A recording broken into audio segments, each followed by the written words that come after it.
Welcome to the Real News Network. I'm Anton Warnchuk in Baltimore, and welcome to another edition of the Ratner Report. Now joining us is Michael Ratner.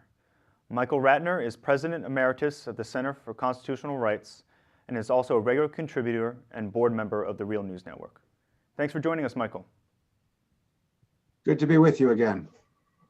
So what do you have for us this week? You know, the last few weeks have just been filled with information about torture, particularly around the Senate Select Committee on Intelligence and their report, 6,000 pages, on what the CIA did to hundreds, or at least over 100 detainees, from waterboarding to many things we don't yet know about. And when I say filled with, that report was finished in 2012.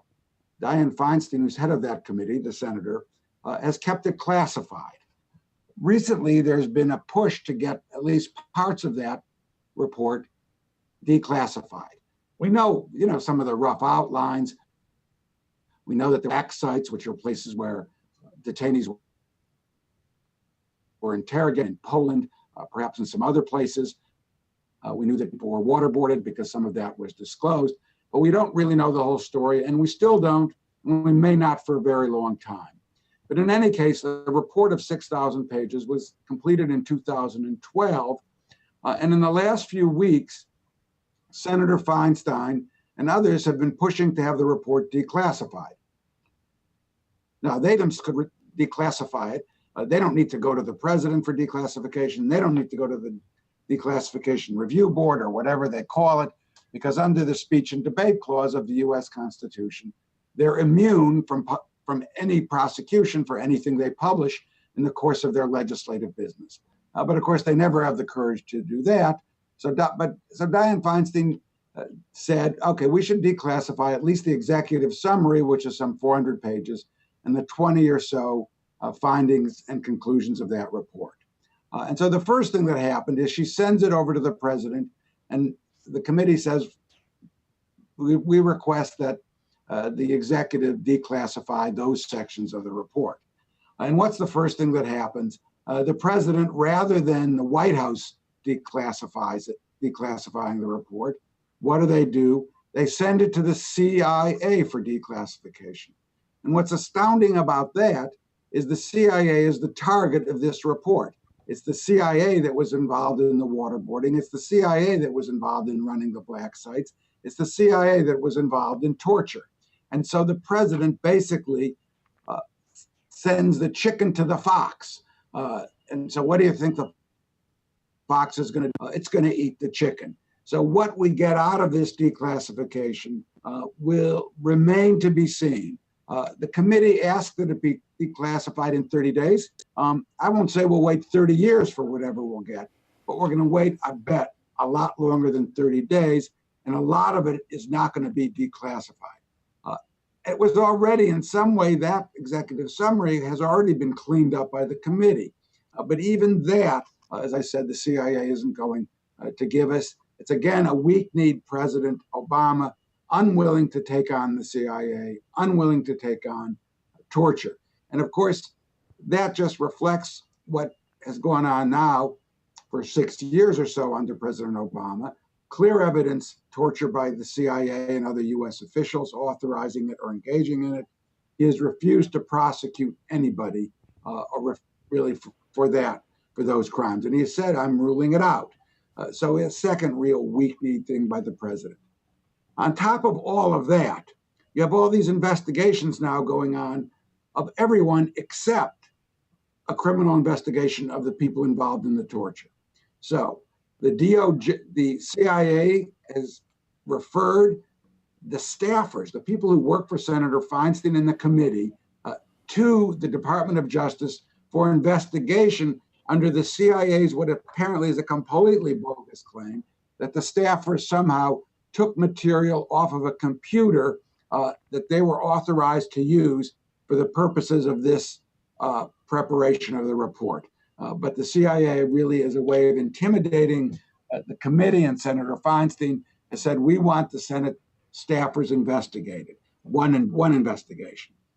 Another one, which has just come out recently, is that somehow, and I think that's what I want to talk about a bit, is some of the findings of this report have been leaked, and leaked by McClatchy, leaked by Al Jazeera, and now apparently Senator Feinstein has called for the investigation of how did McClatchy and how did perhaps other newspapers get a hold of the findings of the report or other conclusions of the report. So instead of going after the CIA, they're going after the whistleblowers and arguably the newspapers as well. It's a very, very sad commentary. Here we have an incredible illegal program that we still haven't had fully exposed and we haven't had prosecuted. What's interesting to me is some of the leaks that have happened already. And there's some material that we didn't know. And it seems like this report is going to be important if and when more of it can be leaked and we can get our hands on more of it.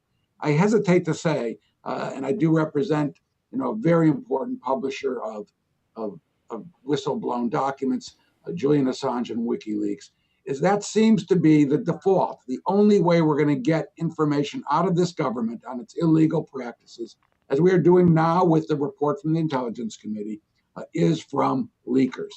So it's very sad to me that Dianne Feinstein doesn't recognize that, and that's the way the American people have to learn about what is occurring. So let's talk about some of the findings that have come out. One, these are from Al Jazeera that I've taken these as well as some other sources. The CIA lied to Congress and to journalists about the results of the torture they carried out on over 100 of these, what they called high-value detainees, but were not that, in fact, in many cases. They claimed that the torture resulted in plots being broken up. In other words, the torture works narrative, and it's completely false. Apparently, they made up the plots, and they then solved the plots with torture, supposedly. Of course, that's the story of the film about how they got bin Laden, in part through torture, Zero Dark 30, all apparently a pack of lies. So that's one thing that will be in this report. The CIA apparently the Senate committee took on these narratives and proved them to be false. Secondly, is the location of black sites. We've known about black sites in a number of places, never really been publicly revealed in most places. But now there's a new one, a number of new ones. One is there was a black site at Guantanamo. Yes, Guantanamo was a bad place. Torture went on there, but we didn't suspect it was one of these secret CIA places that was called a black site where things like waterboarding occurred. But now we know, apparently, from the leaks from this report, that at least 10 detainees were held on Guantanamo, 2003, 2004, and, quote, interrogated, but most obviously tortured. They were then sent to Morocco and after a few years sent back to Guantanamo.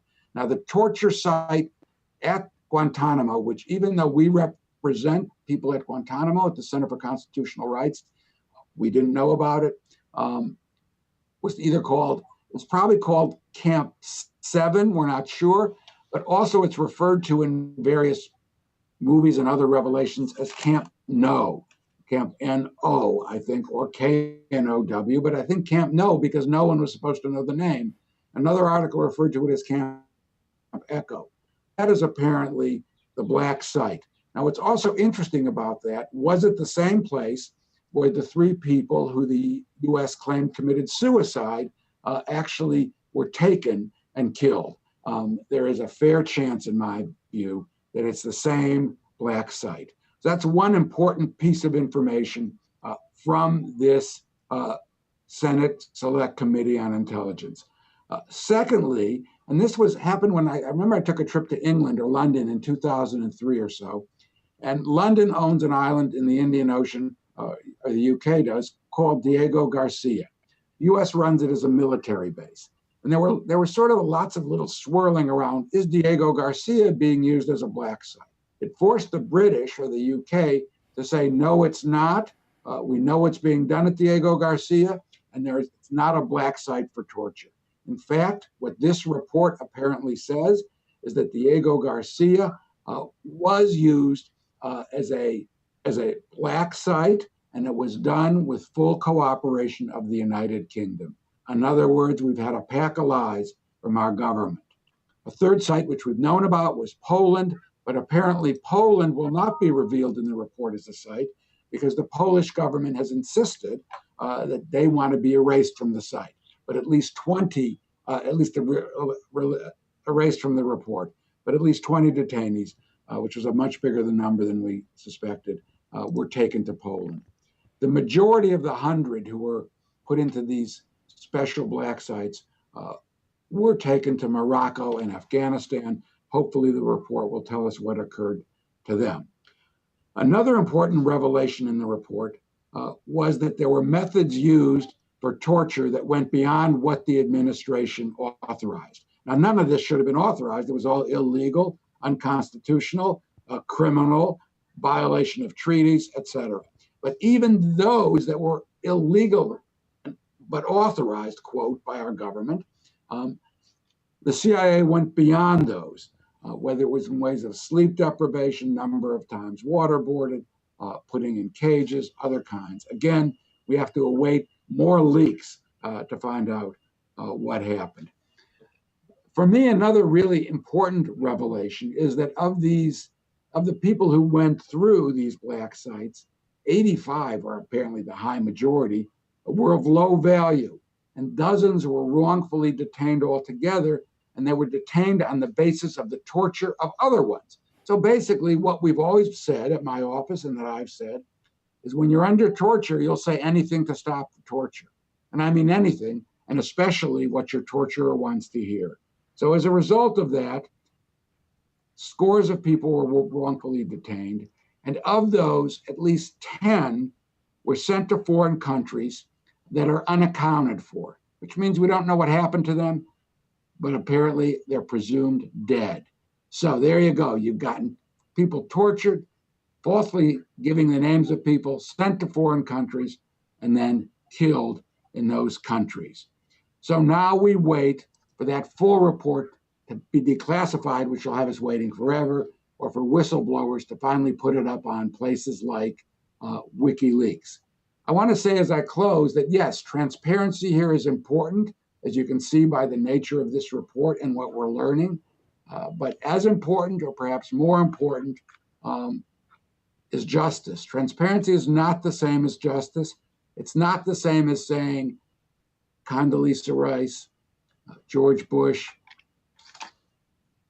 Dick Cheney, others who were involved in the torture should be prosecuted. And until that happens, we don't really have a reckoning, a real reckoning with torture. Now, the center, in my final comment here, the Center for Constitutional Rights has been trying to prosecute the tortures since the beginning. We did get a good ruling the other day in Spain. We have a case going against whoever was involved in the Guantanamo tortures. It's an international justice case in the Spanish courts. Spain has tried to limit its law since our case and other cases have been filed. They did do a limitation the other day, which conceivably could have knocked out our litigation in Spain. But a courageous Spanish judge said, whatever the legislature has done here, it doesn't affect what's required by international law, which is that torturers must be prosecuted. They're international outlaws. So while there's little hope that our government's going to do much, perhaps the governments of other countries may do something as well. All right, Michael, we'll be sure to have you on when the full committee report is released. Michael Ratner, thank you so much for joining us. Thank you for having me. And thank you for joining us on the Real News Network.